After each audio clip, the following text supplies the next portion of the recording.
मेरे प्रिय भाई और बहनों, आज मैं एक महत्वपूर्ण विषय पर वचन सुनाने जा रहा हूं। ध्यान से सुनना। मत्ती के सुसमाचार की अध्याय 11 वाक्य 29 में प्रभु यीशु कहते हैं, मुझसे सीखो। प्रभु यीशु कहते हैं, मुझसे सीखो। एक यीशु के शिष्य को यीशु से सीखना चाहिए। फिलिपियों के पत्र की अध्याय 2 उसके वाक्य 5 में संत पौलुस कहते हैं, आप लोग अपने मनोभाव को यीशु के मनोभाव की तरह बना ले। आप लोग अपने मनोभाव को यीशु के मनोभाव की तरह बना ले। हम प्रभु यीशु को प्रभु कहते हैं, मुक्तिदाता कहते हैं। प्रभु यीशु हमें मुक्ति देने के लिए आए, लेकिन इसके साथ साथ प्रभु यीशु हमारे लिए आदर्श भी हैं। प्रभु यीशु हमारे लिए आदर्श भी हैं। प्रभु यीशु ने अपने जीवन को जीकर हमें ये बताया कि इंसान हो तो ऐसा, इंसान हो तो ऐसा। कोलोसियों के पत्र के अध्याय 1 उसके वाक्य 15 में संत पौलुस कहते हैं कि यीशु मसीह ईश्वर का पहलौठा है और ईश्वर का प्रतिरूप है। बाइबल हमें बताती है कि ईश्वर ने हमें अपना प्रतिरूप बनाया। ये कहां है, कहां दिखाई देगा? यीशु में दिखाई देगा। यीशु ईश्वर के प्रतिरूप हैं। यीशु वो प्रतिरूप है जिसमें हम बनाए गए हैं, जो हमें बनना है।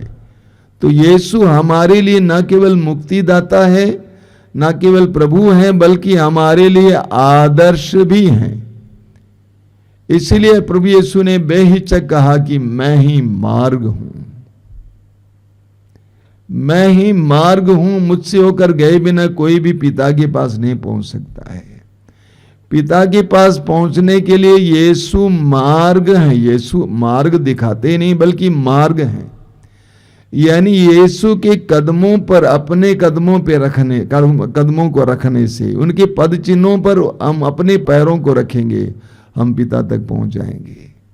यीशु हमारे लिए आदर्श हैं, यीशु हमारे लिए मार्ग हैं। देखिए संत पौलुस क्या कहते हैं कुरिन्थियों के पहले पत्र के अध्याय 11 वाक्य 1 में। कुरिन्थियों के पहले पत्र के अध्याय 11 वाक्य 1 में पौलुस कहते हैं, आप लोग मेरा अनुसरण करें जिस तरह मैं यीशु मसीह का अनुसरण करता हूं। पौलुस कहते हैं कि मैं यीशु मसीह का अनुसरण करता हूं। आप लोग मुझ में यीशु को देखते हैं, अनुसरण कीजिए। यीशु मसीह का अनुसरण करना। हम सुसमाचारों में पढ़ते हैं कि प्रभु यीशु जितने भी लोगों को बुलाए, उनसे क्या कहा आपको मालूम है? उनसे कहा, मेरे पीछे चले आओ, मेरे पीछे चले आओ। यानी प्रभु के पद चिन्हों पर अपने पैरों को रखो, यीशु का अनुसरण करो, यीशु का अनुकरण करो। एक विश्वासी, एक मसीही वो है जो यीशु का अनुसरण करता है और अनुकरण करता है। प्रभु कहते हैं, मुझसे सीखो। लेकिन बड़े दुर्भाग्य और दुख की बात है कि हम आसानी से दुनिया से सीख लेते हैं। हम आज दुनिया से सीख रहे हैं। एक तरफ यीशु है, यीशु की शिक्षा है, लेकिन हमारा जीवन ऐसा लगता है दुनिया की शिक्षा के मुताबिक है। हम दुनिया का नकल करते हैं, आसानी से दुनिया का नकल करते हैं, अंधे होकर दुनिया का नकल करते हैं। जो दुनिया में जो करते हैं लोग, वही हम लोग भी करते हैं। मैं छोटे छोटे उदाहरण दूंगा आपको, बड़े बड़े उदाहरण तो बहुत सारे हैं। एक छोटा सा उदाहरण, कोई मेहमान आ जाता है घर पे, कई घरों में हमने देखा है स्प्राइट लेके आते हैं, तुरंत बाजार से स्प्राइट लेके आए, ऐसे कोल्ड ड्रिंक से लेके आते हैं, कोका कोला लेके आते हैं, पीते भी हैं। जबकि आप जानते हैं स्प्राइट में इतनी एसिडिटी है कि वह कैंसर को अंजाम देता है, लेकिन हम पीते हैं क्योंकि सारी दुनिया पी रही है। हम दुनिया का नकल करते हैं। डॉक्टर लोग सिखाते हैं कि फास्ट फूड मत खाया करो, बाजार का जंक फूड मत खाया करो, लेकिन हमको वही टेस्टी लगता है, हम लोग खाते हैं, हालांकि वो हमारे स्वास्थ्य के लिए हानिकारक है। उपभोगितावाद हमारे ऊपर हावी हो गया है, मीडिया हमारे ऊपर हावी हो गया है, विज्ञापन हमारे ऊपर हावी हो गया है। विज्ञापन जो बोलता है उसी को हम लोग करते हैं, विशेष करके बच्चे तो आसानी से। और हम दुनिया से सीखते हैं। दुनिया क्या बताती है? ताकत, शक्ति, ताकत। दुनिया दिखावे पर विश्वास करती है, शो, आडंबर, दिखावा। हम भी वही करते हैं।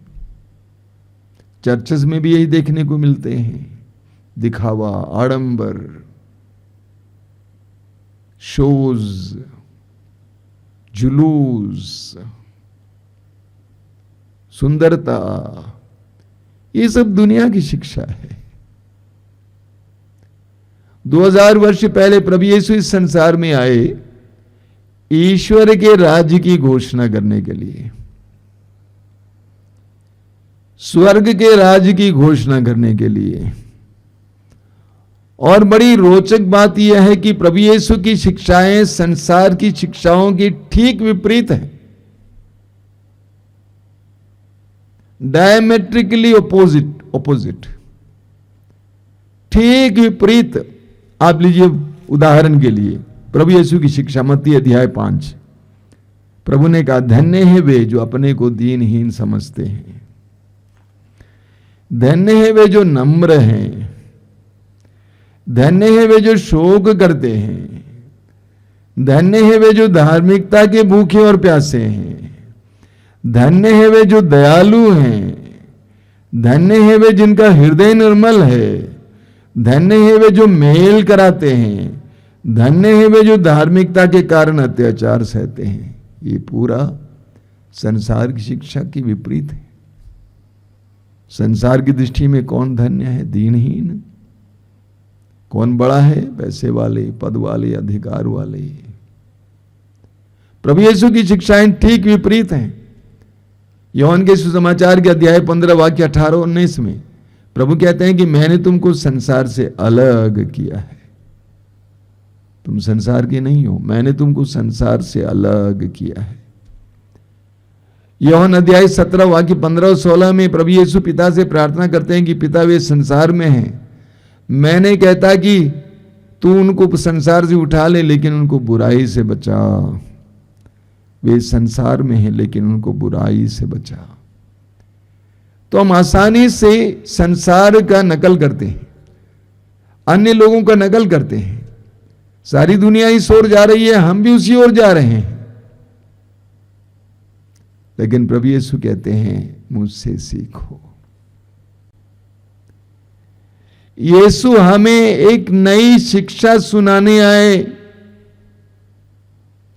यीशु हमें एक नई जीवन शैली के बारे में बताने आए। यीशु हमें एक नया जीवन दर्शन देने आए। यीशु हमें संसार के विपरीत स्वर्ग राज्य, ईश्वर के राज्य के योग्य जीवन जीने बताने आए। प्रभु कहते हैं मुझसे सीखो। हमें यीशु से सीखना है। कई बातों में हमें यीशु से सीखना है। मैं कुछ बातें आपके सामने रखना चाहता हूं। सबसे पहले हमें यीशु से नम्र बनना सीखना है। हमें यीशु से नम्र बनना सीखना है। यीशु की मित्रता किन किन लोगों के साथ थी? समाज के सम्मानित लोगों के साथ, पढ़े लिखे लोगों के साथ, धार्मिक गुरुओं के साथ। किन के साथ थी? एलिट लोगों के साथ, कुलीन लोगों के साथ। यीशु के शिष्य किस प्रकार के थे? आधा दर्जन मछुए थे, बाकी कोई चुंगी लेने वाला, कर लेने वाला, अन्य लोग। इसके द्वारा यीशु की नम्रता प्रकट होती है। हम किन लोगों के साथ मित्रता बनाए रखना चाहते हैं? बड़े बड़े लोगों के साथ, नामी लोगों के साथ, पैसे वालों के साथ, पद वालों के साथ। हम कैसे लोगों को शिष्य बनाना चाहते हैं? ऐसे लोगों को जो शक्तिशाली हैं, जिनकी चलती है। प्रभु यीशु के अंदर असाधारण शक्तियां थी। रोगियों को चंगा करते थे, शब्द मात्र से चंगा करते थे, पल भर में चंगा करते थे, अबदूतों को निकालते थे, बड़े बड़े चमत्कार करते थे, आंधी को शांत करते थे, पानी पर चले, 5 रोटियों से 5,000 से भी लोगों को खिलाया। कितना बड़ा जादू! लेकिन उनका जीवन देखिए, सर्वसाधारण जीवन, जीवन साधारण था। शिष्यों के साथ आम इंसान की जिंदगी। यहां तक कि यूदास करयोती से सैनिकों ने पूछा, सिपाहियों ने पूछा कि हम कैसे इस यीशु को पहचाने? वो तो बराबर अन्य लोगों की तरह दिखते हैं, सर्वसाधारण, हम कैसे उसको पहचाने? यूदास ने कहा, जिसको मैं चुंबन दूंगा वही होगा यीशु, उसको पकड़ लेना हो। हमें यीशु से नम्र बनना सीखना होगा। प्रभु यीशु ने कहा, मुझसे सीखो क्योंकि मैं स्वभाव से नम्र और विनीत हूं। हमें यीशु से नम्र बनना सीखना होगा। हमें यीशु से सेवा करना सीखना होगा। अंतिम बयालू के समय यूहन्ना के सुसमाचार के अध्याय 13 में हम पढ़ते हैं, उसके वाक्य 13 और 14 में प्रभु ने अपने शिष्यों के पैर धोए। उसके बाद उनसे कहा कि तुम मुझे प्रभु और गुरु कहते हो, सही कहते हो। यदि प्रभु और गुरु होकर मैंने तुम्हारे पैर धोया तो तुम भी एक दूसरे के पैर धोना। तो आप कहेंगे, स्वामी जी आजकल तो बहुत सारे लोग पैर धोते हैं, राजनीतिक के लोग तो पैर धोते हैं, वो तो नाटक है, आप जानते हैं। लेकिन सेवा प्रभु यीशु के लिए एक नाटक नहीं था, बल्कि एक जीवन शैली थी। प्रभु यीशु की जीवन शैली ही सेवा की थी। मत्ती के सुसमाचार के अध्याय 20 में हम पढ़ेंगे, उसके वाक्य 26 से 28 तक। प्रभु यीशु ने कहा, तुम में ऐसी बात नहीं होगी, जो तुम लोगों में बड़ा होना चाहता है वो तुम्हारा सेवक बने। जो तुम लोगों में बड़ा होना चाहता है वो तुम्हारा सेवक बने, और जो तुम में प्रधान होना चाहता है वह तुम्हारा दास बने। क्योंकि मानव पुत्र भी अपनी सेवा कराने नहीं बल्कि सेवा करने तथा बहुतों के उद्धार के लिए अपने प्राण देने आया है। तो प्रभु यीशु का अंतिम बयालू के दौरान अपने शिष्यों का पैर धोना मात्र एक नाटक नहीं था, बल्कि वो उनके जीवन की शैली थी। सेवा करना, हमें प्रभु यीशु से सेवा करना सीखना है। हमें प्रभु यीशु से प्रेम करना सीखना है। हम सभी लोग कहते हैं कि हम लोग प्रेम करते हैं। हमें प्रभु यीशु से प्रेम करना सीखना है। प्रभु यीशु के 12 प्रेरितों में से एक जिसका नाम है यूदास करयोती, यीशु को मालूम था कि उसके अंदर कपट था, छल था। यीशु को मालूम था कि उसके अंदर धन के प्रति लालच था। यीशु ये भी जानते थे कि ये धोखा दे सकता है। इसके बावजूद यीशु ने उसको 12 प्रेरितों में स्थान दिया। यीशु ने उसको 12 प्रेरितों में स्थान दिया। इतना ही नहीं, अंतिम ब्यालू के दौरान उसको पास बैठाया, उसको भोजन खिलाया। अगर आपको पता चले कि कोई आपको धोखा देने वाला है, क्या आप उसको अपने पास रखेंगे? ये प्रेम है, असली प्रेम। असली प्रेम में जोखिम है। यीशु को पकड़वाने के लिए वह गेत्सेमनी बाग में आता है, यीशु का चुंबन करता है, तो यीशु ने क्या कहा? मित्र। यीशु ने उसको मित्र कहा। ये असली प्रेम है। मत्ती के सुसमाचार के अध्याय 5 उसके वाक्य 46 और 47 पढ़िएगा। प्रभु यीशु कहते हैं, यदि तुम उनको ही प्रेम करते हो जो तुम्हें प्रेम दे, तो इसमें कौन सी बड़ी बात है? नागेदार भी ऐसा किया करते हैं, अन्य लोग भी ऐसा किया करते हैं, गैर यहूदी भी ऐसा किया करते हैं। अगर तुम उन्हें नमस्ते करो जो तुम्हें नमस्ते दे, इसमें कौन सी बड़ी बात है? अन्य लोग भी तो ऐसे ही करते हैं। यूहन्ना के समाचार के अध्याय 13 वाक्य 34 में प्रभु यीशु कहते हैं, जिस तरह मैंने तुम्हें प्रेम किया उसी तरह तुम भी एक दूसरे को प्रेम करो। प्रभु यीशु ने कैसे प्रेम किया? दूसरों की कमियों का नजरअंदाज किया, प्रेम में जोखिम उठाया, प्रेम में दूसरों को सहा, अपने शिष्यों की कमियों कमजोरियों को सहा, लेकिन उनको साथ रखा। हमें प्रभु यीशु से प्रेम करना सीखना होगा। हमें प्रभु यीशु से क्षमा करना सीखना होगा। क्रूस पर से प्रभु यीशु की प्रार्थना कौन नहीं जानता है? वो हमारे लिए एक महान शिक्षा थी। मत्ती के सुसमाचार के अध्याय 5 उसके वाक्य 44 में प्रभु कहते हैं, जो तुम पर अत्याचार करते हैं उनके लिए प्रार्थना करो। और प्रभु ने क्रूस पर ये करके दिखाया, ए पिता इन्हें क्षमा कर, क्योंकि ये नहीं जानते हैं कि ये क्या कर रहे हैं। इससे बड़ी क्षमा क्या हो सकती है? जिन लोगों ने उनको, हालांकि वो निरपराधी थे, निर्दोष थे, इसके बावजूद उनके ऊपर दोष लगाया गया, मढ़ा गया, 2-2 सजा दी गई, 40 कोड़ों की सजा, ऊपर से क्रूस पर लटकाने की सजा, मार डालने की सजा,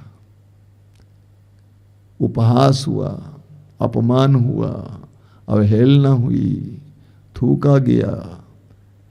इन सारी बातों के बावजूद प्रभु ने कहा, पिता इन्हें क्षमा कर, क्योंकि वे नहीं जानते हैं कि वे क्या कर रहे हैं। हमें यीशु से क्षमा करना सीखना होगा। जब प्रभु यीशु पकड़े गए थे, सारे शिष्य यीशु को छोड़कर भागे। हालांकि प्रभु ने उन सबको चुना था, सैकड़ों में से चुना था और अपने साथ रखा था। इसके बावजूद जब यीशु पकड़े गए, सभी लोग यीशु को छोड़कर भाग गए, धोखा दिया। लेकिन यीशु उनको छोड़ते नहीं हैं। सुसमाचार हमें बताते हैं कि यीशु अपने पुनरुत्थान के बाद उन्हीं के पीछे चले जाते हैं, ढूंढते हैं कहाँ हैं। कोई समुद्र के तट पे है, कोई सड़क पे है, कोई बंद कमरे में है। यीशु उनकी खोज में चले जाते हैं। यीशु ने अपने दिल में उनके प्रति जरा भी क्रोध नहीं रखा। हमें यीशु से क्षमा करना सीखना होगा। हमें यीशु से तिरस्कृतों को साथ देना सीखना होगा। समाज में कितने लोग तिरस्कृत हैं, अपमानित हैं। बहुत सारे लोग झुग्गी झोपड़ियों में रहते हैं ना, लाखों करोड़ों की संख्या में। उनका कोई ना कोई जन्म स्थान रहा है। भारत के किसी न किसी कोने से वे आए हैं, तिरस्कृत हैं। किसी न किसी कारणवश वे समाज में रह नहीं पाए, भागे। कचहरियों में कई लोगों को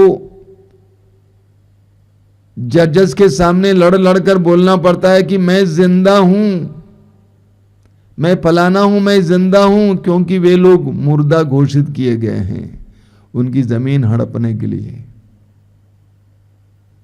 इस संसार में कितने ही लोग तिरस्कृत हैं।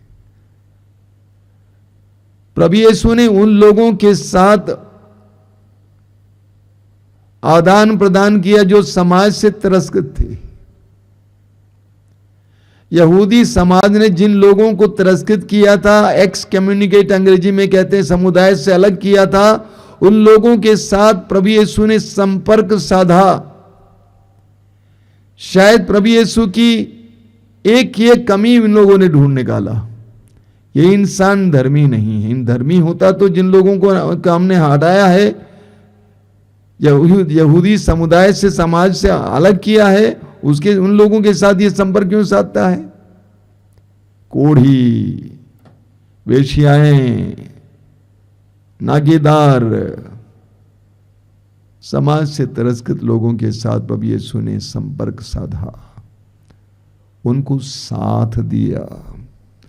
यहूदी धर्मगुरु इस बात को स्वीकार नहीं कर पाए, इसीलिए उन्होंने ईर्ष्या में यीशु को क्रूस पर चढ़ाया।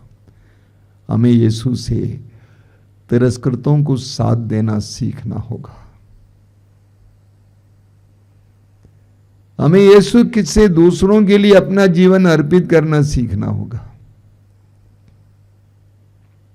यूहन्ना के समाचार के अध्याय 15 वाक्य 13 में प्रभु यीशु कहते हैं, इससे बड़ा कोई प्रेम नहीं है कि एक मित्र अपने मित्रों के लिए अपने प्राण अर्पित कर दे। यीशु ने वही किया। यीशु ने हमारे लिए अपने प्राण को अर्पित किया।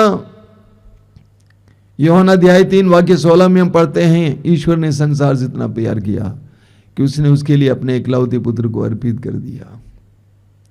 यीशु ने अपने प्राण हमारे लिए अर्पित किया। रोमी अध्याय 5 वाक्य 7 और 8 को पढ़ना।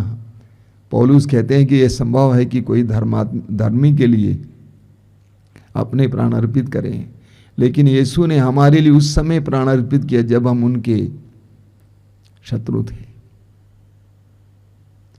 हम उनके शत्रु थे, यीशु ने अपने शत्रुओं के लिए अपने प्राण अर्पित किया। यूहन्ना के समाचार के अध्याय 10 वाक्य 15 में प्रभु यीशु कहते हैं, मैं अपनी भेड़ों के लिए अपने प्राण अर्पित कर देता हूं। मैं अपनी भेड़ों के लिए अपने प्राण अर्पित कर देता हूं। हमें यीशु से अपना जीवन अर्पित करना सीखना होगा। हमें अपना जीवन अर्पित करना सीखना होगा। मनुष्य स्वभाव से स्वार्थी है। आप और मैं स्वभाव से स्वार्थी हैं। हमें लेना आता है, देना कम आता है। हम लेने के लिए हाथ खुला रखते हैं, लेकिन देने के लिए कम हाथ खुला रखते हैं। ऐसे में हमें प्रभु यीशु से सीखना है कि देना क्या होता है, अर्पित करना क्या होता है। अपने पति के लिए जीवन अर्पित करना, पत्नी के लिए जीवन अर्पित करना, बच्चों के लिए जीवन अर्पित करना, अपने समाज के लिए जीवन अर्पित करना, अपने देश के लिए जीवन अर्पित करना, सारे संसार के लिए अपना जीवन अर्पित करना, ईश्वर के राज्य के लिए अपना जीवन अर्पित करना। हमें यीशु से सीखना होगा। हम सभी लोग क्रूस को बहुत प्यार करते हैं और क्रूस यही सिखाता है। क्रूस पर से यीशु यही बताते हैं, मेरी तरह अपना जीवन अर्पित करना सीखो। हमें प्रभु यीशु से सीखना होगा तपस्या करना। प्रभु यीशु ने तपस्या की। सुसमाचार हमें बताते हैं कि प्रभु यीशु ने 40 दिन और 40 रात उपवास और प्रार्थना किए। मालूम उनकी उम्र क्या थी उस समय? ओनली 30 ईयर्स, 30 साल। 30 साल की उम्र में प्रभु यीशु ने 40 दिन और 40 रात उपवास और प्रार्थना किए और ईश्वर से शक्ति अर्जित किया। उस समय उनकी परीक्षा ली गई और उन परीक्षाओं में वह जीत गए, विजयी बने। हमें यीशु से तपस्या करना सीखना है। हमें यीशु से प्रार्थना करना सीखना है। यीशु ईश्वर के पुत्र थे, इसके बावजूद प्रभु यीशु ने प्रार्थना में कितना समय बिताया। यीशु के शिष्यों ने देखा, लूकास अध्याय 11 वाक्य 1 में हम पढ़ते हैं कि यीशु के शिष्यों ने देखा कि यीशु कितना प्रार्थना कर रहे हैं, इसीलिए कहा हमें भी प्रार्थना करना सिखाइए। मार्कुस 1:35, बड़े सवेरे उठकर प्रभु यीशु प्रार्थना करते थे। जब सब लोग शिष्य सो रहे थे उस समय एकांत में जाकर प्रार्थना करते थे। लूकास अध्याय 6:12, प्रभु यीशु रात भर प्रार्थना करते थे। लूकास अध्याय 5, प्रभु यीशु अपना काम छोड़कर, लोगों को छोड़कर एकांत की ओर दौड़ते थे प्रार्थना करने के लिए। लूकास अध्याय 4, प्रभु यीशु उपवास करते हुए प्रार्थना करते थे। हमें प्रभु यीशु से प्रार्थना करना सीखना होगा। हमें प्रभु यीशु से ईश्वर पर भरोसा रखना सीखना होगा। लूकास के समाचार के अध्याय 9 वाक्य 58 में प्रभु यीशु कहते हैं, आकाश के पक्षियों की अपने घोंसले होते हैं, लोमड़ियों की मांदें होती हैं, लेकिन मेरे लिए मानव पुत्र के लिए सिर छिपाने के लिए जगह नहीं है। कितनी बड़ी सच्चाई है। एक गौशाले में जन्म लिए, उसके बाद 3-4 साल तक परदेश में रहे, एक मढ़ई के परिवार में पले, सुसमाचार की घोषणा कर काम शुरू करते समय घर छोड़ दिए, अन्य जगहों पर रहने लगे, शहर के बाहर मार डाले गए, किसी और की कब्र में रखे गए। प्रभु यीशु पूरी तरह से ईश्वर पर निर्भर थे।